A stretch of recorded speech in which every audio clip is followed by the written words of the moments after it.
Buenas, qué grato contar con su compañía en el gran debate con Adolfo Vega. Hoy tenemos como invitado al presidente de la Central Unitaria de Trabajadores CUT, Diógenes Orjuela García. Bienvenido.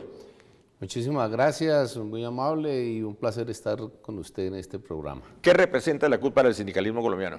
Bueno, la CUT es la central más grande que hay en este país, tiene 600.000 afiliados de los sectores estratégicos del mundo laboral y del mundo del trabajo, y no hay un solo municipio de Colombia en donde no haya un afiliado, un militante de la Central Unitaria de Trabajadores de Colombia. ¿Y la CGT no tiene...? La CGT y la CTC son las dos centrales hermanas, las más antiguas, también muy representativas, pero distan mucho de la afiliación que nosotros tenemos y también de los sectores estratégicos en términos de presencia nacional. ¿Y el origen político de la CUT?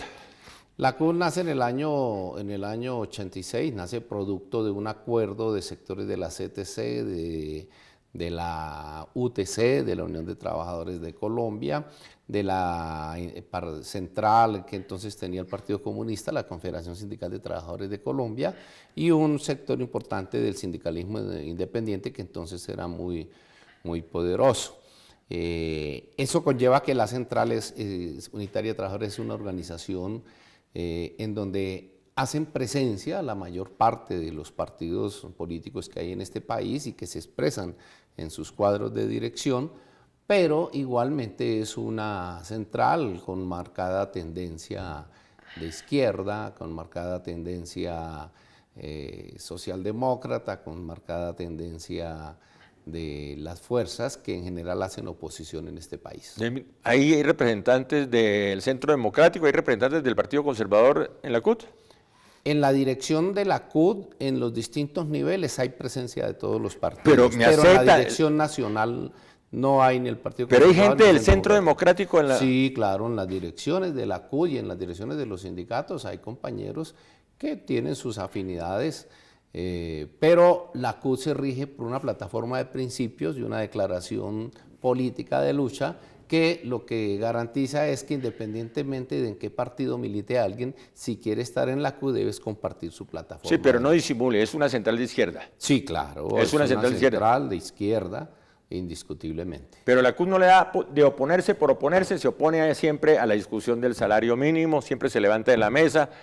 Muy radical la posición de la CUT. No.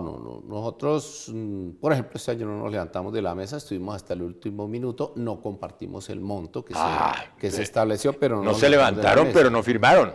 No firmamos porque no estuvimos de acuerdo, pero estuvimos en la discusión con valoraciones muy importantes en términos de la economía nacional, en términos de lo que representa algo fundamental que nosotros esbozamos en el salario mínimo.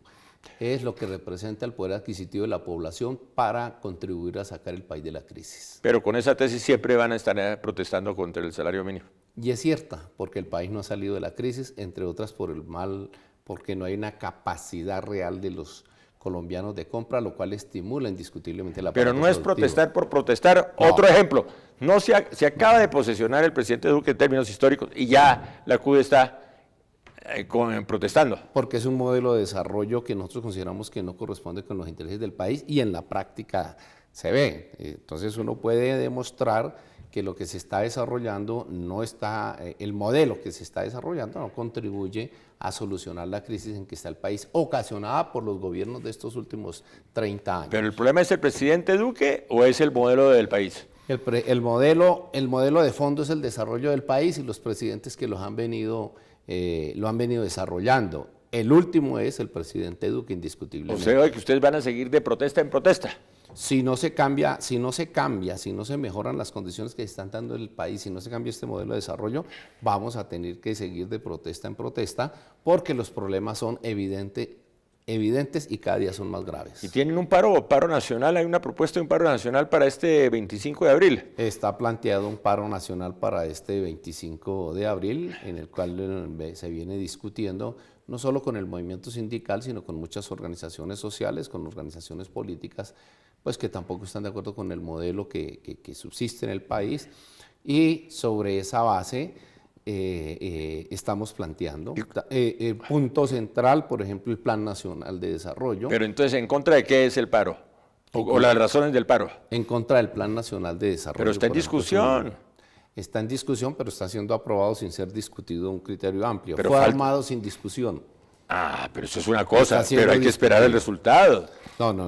Uno debe de evitar los malos resultados. Si el Plan Nacional de Desarrollo es aprobado como está, ese es un mal resultado. ¿Por qué afecta el plan de desarrollo a los trabajadores? No, el plan de desarrollo afecta a los trabajadores, entre otras cosas, porque no resuelve el problema del empleo. El problema del empleo en Colombia está ligado a que las fuentes de empleo fueron destruidas por lo que se llamó entonces la política de apertura económica. La agricultura se cayó, la industria se ha caído y esas son las fuentes de empleo. Si no hay fuentes de empleo, lo que predomina en el país es la informalidad, que es del 63%. Hubiese fuentes de empleo, los colombianos no estaban en la informalidad. Pero además se ha venido profundizando lo que llamamos el empleo precario, es decir, empleo mal pago y unas relaciones laborales o unas vinculaciones laborales que en el medio internacional, donde este país es muy cuestionado por estas costumbres, llaman las formas abusivas de contratación, como la tercerización, contratos a término fijo, contratación, ahora la ministra está hablando de contratación por horas, es decir, esto no ha dado buenos resultados y es lo que se refleja en el país.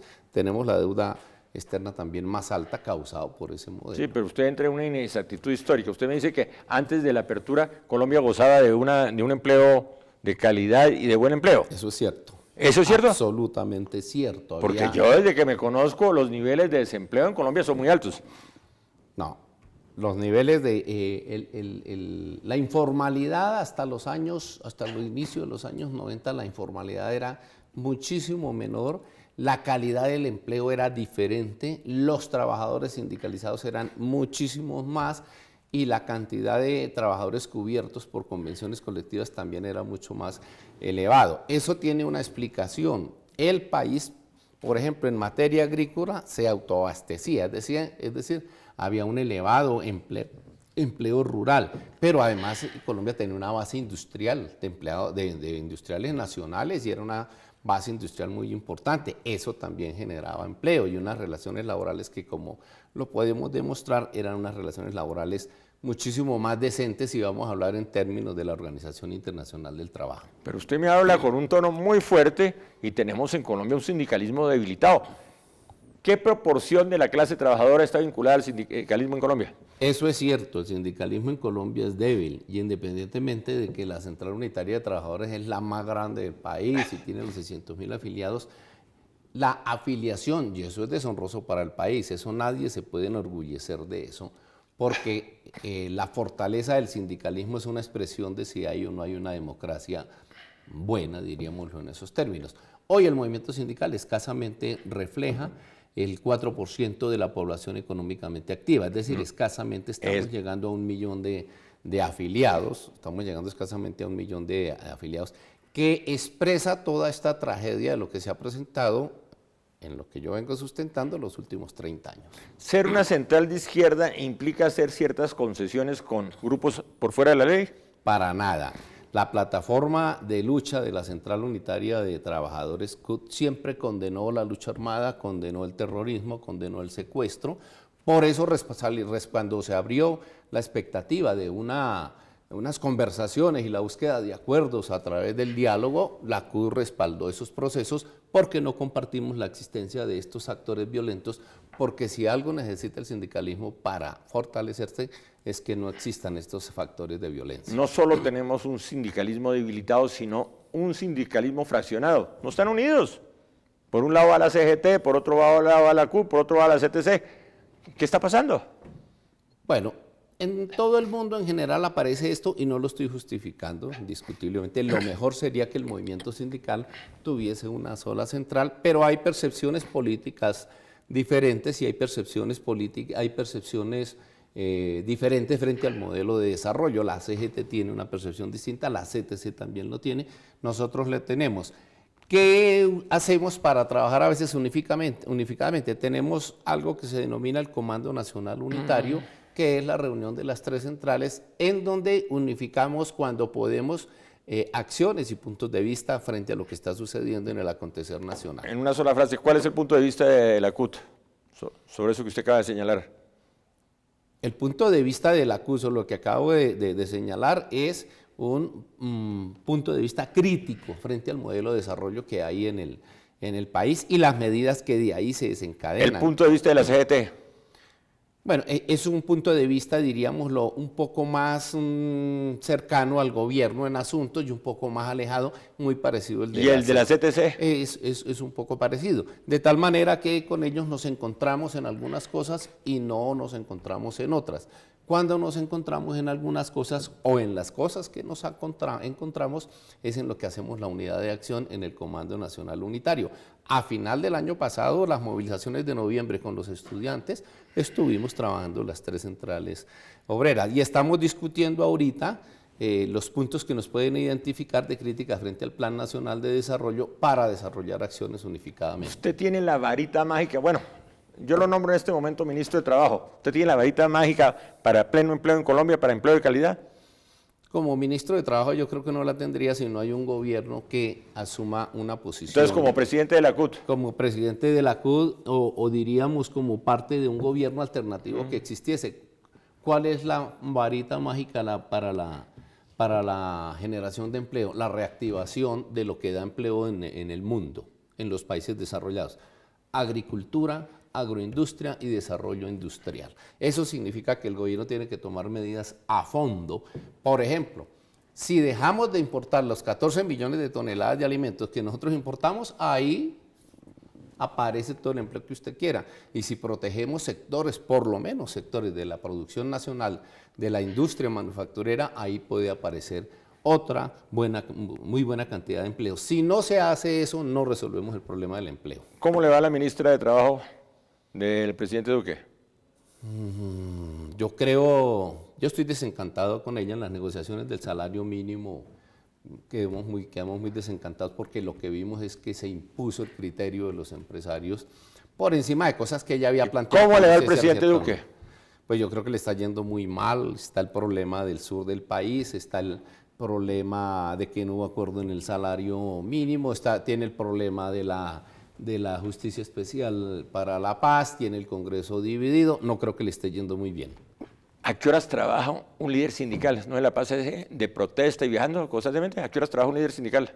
Trabajamos casi las 24 horas del día. ¿En qué trabaja un líder sindical? Atendiendo los 10.000 problemas que tienen los trabajadores en Colombia, pero además también trabajando en los debates nacionales como el que estamos haciendo aquí, los hacemos todos los días porque estamos invitados afortunadamente en muy buena No es mi cantidad de posición, medios. pero es la pregunta que se hace la gente. Me gusta la respuesta.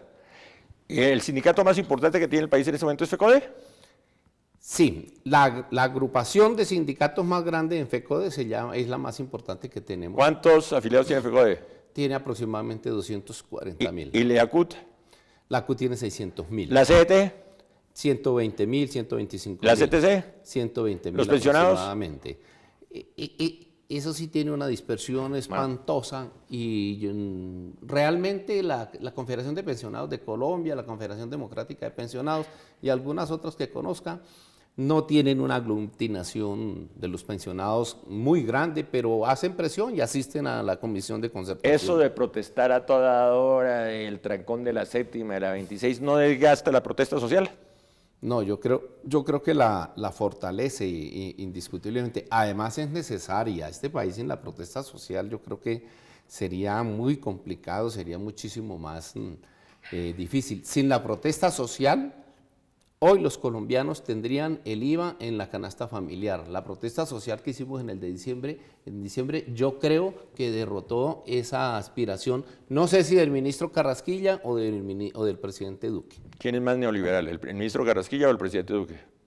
Yo creo que ambos son tan neoliberales como los que han gobernado en estos últimos 30 años. En el gran debate con Adolfo Beck, Diógenes Orjuela, presidente de la CUT. Mensaje final para la clase trabajadora. Mucha unidad, mucha afiliación a los sindicatos, menos dispersión y mucha convicción de que hay que transformar este país. Mensaje para el gobierno. Debe dialogar más con las organizaciones sindicales, debe buscar el progreso del país, debe modificar sus políticas de importaciones para poder convertir este país en un país exportador y no importador y así generar empleo. Me gusta mucho verlo. A mí me encanta haber estado con usted en este programa. ¿Usted es llanero? Soy llanero, sí señor. Recuerda la famosa frase, sobre mi caballo yo y sobre yo mi sombrero. Sobre yo mi sombrero. ¿De quién es eso? No recuerdo bien de quién es. Pero No conoce y autores sí, llaneros. Carmentea, ¿de quién es? No, recuerdo. No me diga. Ay, sí, sí. No, sí. Bueno, no tengo los nombres, era Carmentea, la famosa maestra de escuela, Sí, Carmen hay Teresa Carmen. Martínez. Ay, Ay, Carmentea, tu cuando corazón será usted... mía. A ver, ¿cómo dice Carmentea? Mío. ¿Cómo dice Carmentea? Carmentea, cuando estés bajo la luna. Recuerda Ay, siempre Carmentea. que... ¿Y cómo dice? Ay, sí, sí. Ay, sí, sí, yo no soy de por aquí. Terminamos Ay, sí, sí, casi yo que no con soy un de por programa allá. de los históricos de la televisión. Cante aunque no cante. Gracias por venir. No, señor. Muy Muchas amable. gracias a usted por la invitación. Y ustedes muy amables por su atención. Gracias por acompañarme en el gran debate con Adolfo Becker.